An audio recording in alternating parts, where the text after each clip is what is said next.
Okay, this video is basically going to be an explanation of how to use exponentiating in order to solve logarithmic equations. The two examples that I have for you here on the first screen are basically examples from the previous section. They're examples of exponential equations where we use the logarithm to solve. Now on the left, you'll notice that again, if you have equal bases, right, if 3 as a base, 81 is really 3 to the fourth, so I can make equal bases. Then I can use some exponent properties and set them equal to each other and solve the equation. So again, if you walk your way through the steps there, it's just an example of how to solve an exponential equation using equal bases. That'll come in handy later on. But the big idea is that if I have a base that I can't make equal, such as base 3 and 37, because 3 to a nice even power, a nice integer power, isn't going to be 37, I need to use a logarithm. Log base 3 of 3 presents an opportunity to cancel, and that's why I use the log base 3.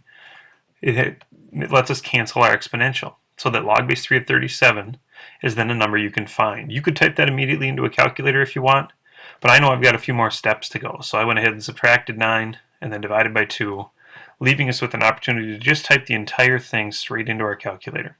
So log base 3 of 37 would be control log base 3 of 37, and again you can hit enter on that, and then remember we're going to subtract 9 after that and divide by 2 after that. So negative 2.857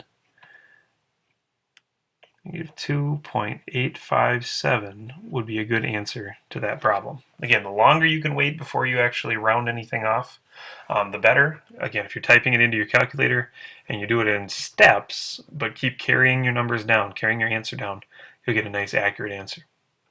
Now, the idea behind that is also how we can solve sort of the opposite kind of equations. What if we already have a logarithm, such as a log base 2 of x equals negative 1? Well, remember, logs and exponentials are inverses of one another.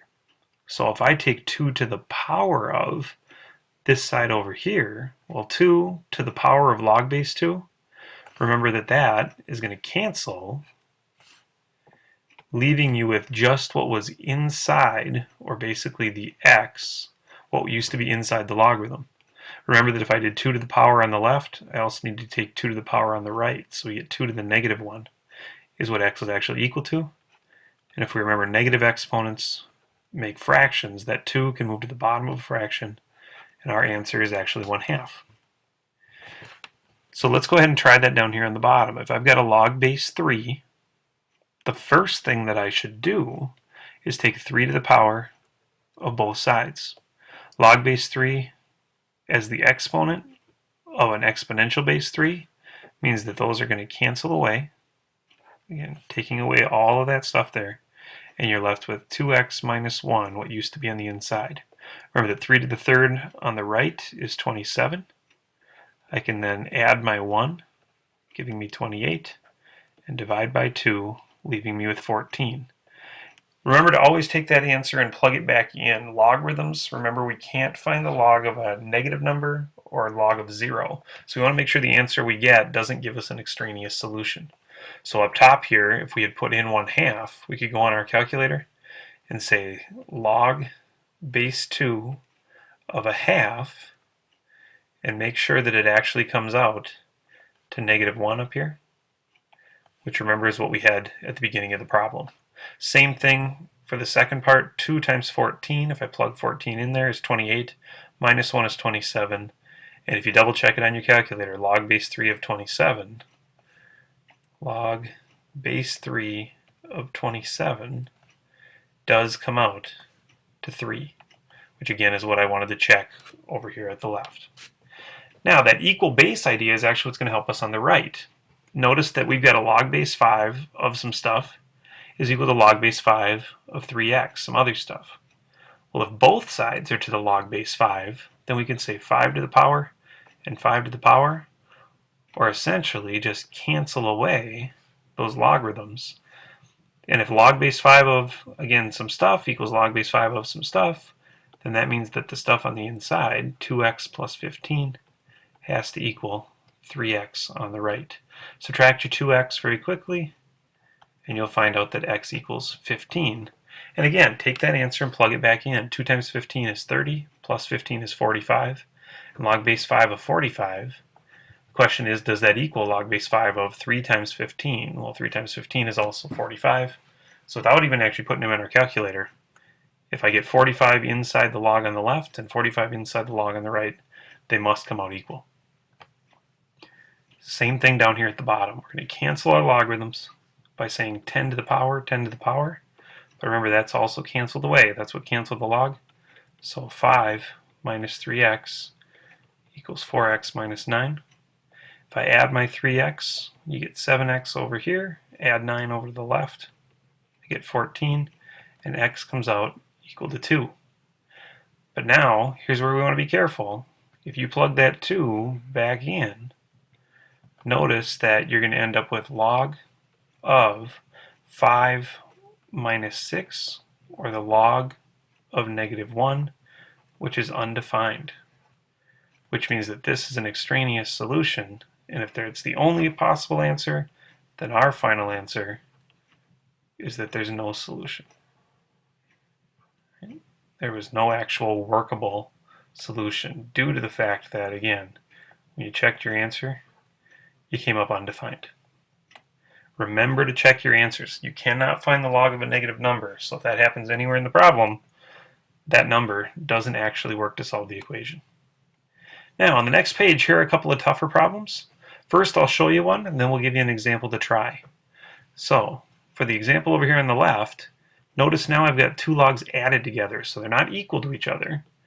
But in order to get them equal to each other, I'd have to move one to the right side.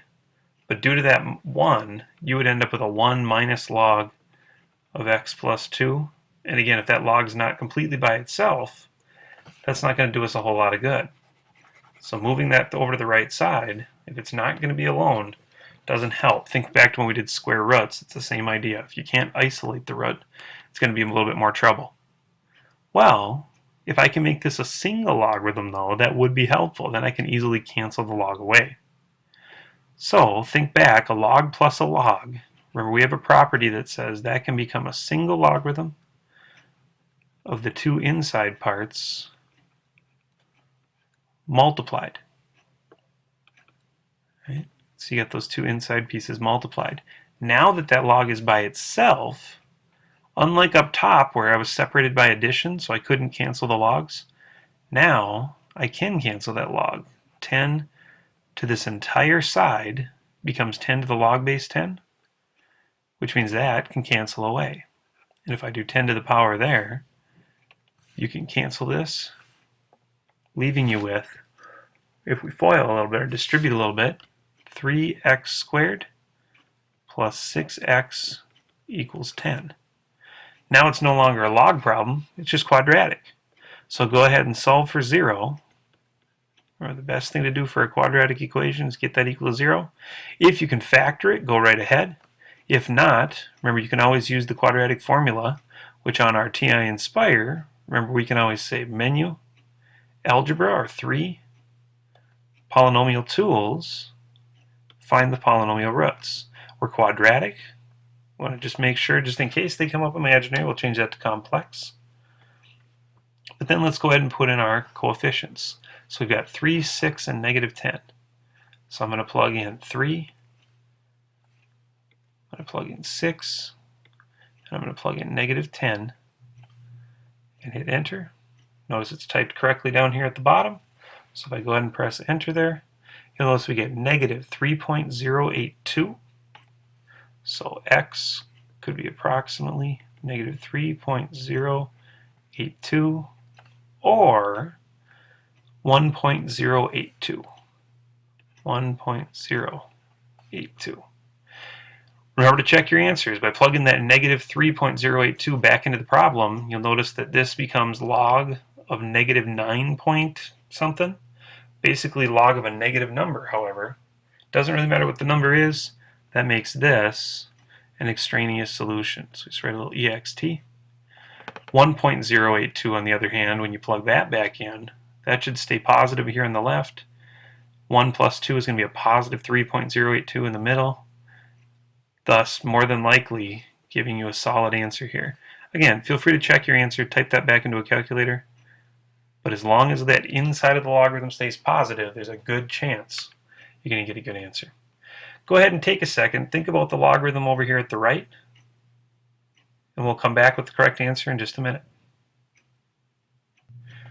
Okay, first thing we had to do is realize again we had two logs added together, so I made it a single logarithm of our insides multiplied, so x times 5, x plus 5. Then we did an exponential, again 6 raised to the log base 6 to cancel, leaving you with just the x times x, or x squared, and x times 5 being plus 5x there. 6 to the second power on the right side, remember, becomes 36. So a quadratic again equal to 0. This time I went ahead and factored and found out that my answers would be -9 or 4. But when you plug -9 back in, -9 plus 5 becomes -4, which makes this an extraneous solution. Log base 6 of 4 plus 5, however, is a positive 9. Log base 6 of 4, again, will be a positive number, and two positive numbers added together should end up at 2. It sounds like a pretty good answer to me, so our only possible answer there is 4. I hope that helps you solve equations that are given logarithms using what's called exponentiating. Good luck and have fun.